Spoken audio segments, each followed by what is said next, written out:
আজকে বানাবো এই বেড সাইড টেবিলটা।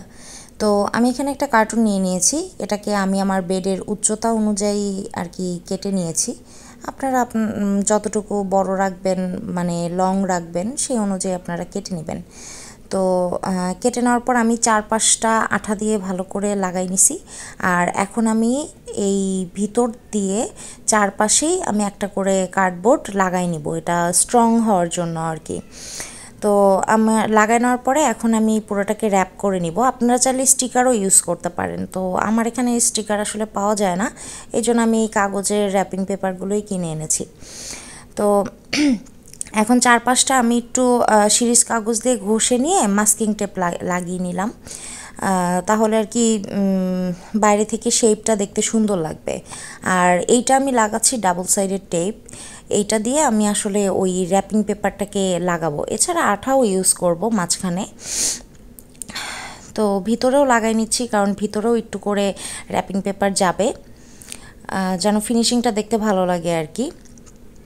ওকে, তো সব দিকে লাগাই নেওয়ার পরে দেখেন আমি আঠা লাগাই নিচ্ছি, এটা নর্মাল জাস্ট ফেভিকল আঠা, এটাকে আমি চারদিকে স্প্রেড করে দিচ্ছি। ওকে, দেখেন আমি সব দিকেই করে নিয়েছি, করে নেওয়ার পরে এখন র্যাপিং পেপারটা সুন্দর করে লাগাই নিব। দেখেন এখানে অলরেডি আমি একটা আকাম করে ফেলেছি সেটা হচ্ছে র্যাপিং পেপার বসানোর সময় একটু খুচিমুচি হয়ে গেছিলো, যাক নো প্রবলেম, আবার ওটাকে ঠিক করে নিছি। আর এইটা হচ্ছে আমাদের মাঝখানের পার্টিশন, আই মিন দুইটা ড্রয়ারের মাঝখানের পার্টিশন। তো আমি ওখানে জাস্ট আপনাদের দেখালাম, আমি কিন্তু মাঝ বরাবর করেই লাগিয়েছি, তো আপনারা ওভাবেই লাগাবেন। আর এখন বানাবো ড্রয়ারের যে হাতল থাকে বা ধরনী সেইটা। তো এই 3টা পুঁতি দিয়ে আমি একটা গুণা নিয়ে 3টা পুঁতি ভরে আমি এটাকে বানাই নিচ্ছি। তো দেখতেই পাচ্ছেন কিভাবে বানাচ্ছি। এখন এই গুণাটাকে আমি ডাবল করে আর কি এই পুঁতির ভিতর দিয়ে ঘুরায় আনবো, আনার পরে আমরা বাড়তি অংশটুকু কেটে ফেলবো। ওকে, দেখেন কাটা হয়ে গেছে। এখন একটু বড় করে একটা গুণা কাটবো, গুণা কেটে এই একটা পুঁতি আমরা ভিতরে গেঁথে নিচ্ছি, গেঁথে নিয়ে এটা আবার ওই 3টা পুঁতির মাঝখান দিয়ে আমরা বের করে আনবো। আর এই পুঁতিটা গাঁথার পরে দেখেন আমি এখানে কিন্তু 3টা হচ্ছে ইয়া করে নিয়েছি, মানে কি বলবো এটাকে, যাক ভাষা মনে পড়তেছে না আমার আচ্ছা, এই যে লাগানো হয়ে গেছে। এখন আমরা ড্রয়ারে এটাকে প্লেস করব।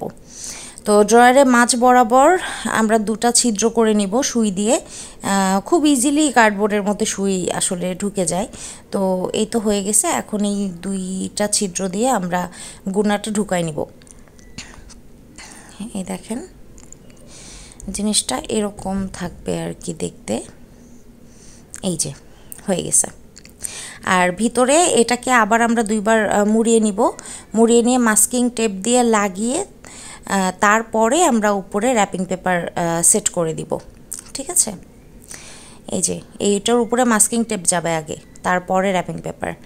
আর এই যে আমাদের ড্রয়ারের ভিতরের অংশ, তো আমি নিচের পার্টটা এই র্যাপিং পেপার দিয়েই করে নিয়েছি, আর সাইডের পার্টগুলো জাস্ট হোয়াইট পেপার দিয়ে করে নিয়েছি। তো আমরা ড্রয়ারটা ওইদিকে লাগাই নিব। আর এটা হচ্ছে আমাদের উপরের ডিজাইনটা, এটা আমি 3 পাশে 3টা পার্ট দিব, সামনের সাইডটা ফাঁকা থাকবে।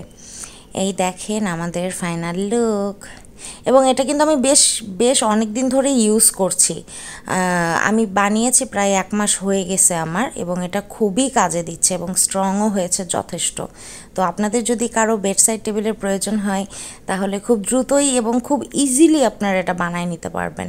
আই হোপ আমার ভিডিওটা একবার দেখলে আপনারা বুঝে যাবেন যে কিভাবে বানাতে হবে, প্লাস আপনারা আপনাদের মতো আরও অনেক রকম ডিজাইন করেই বানাতে পারেন। যাই হোক, তাহলে আমাদের ভিডিও আজকে এখানেই শেষ করছি। বাই।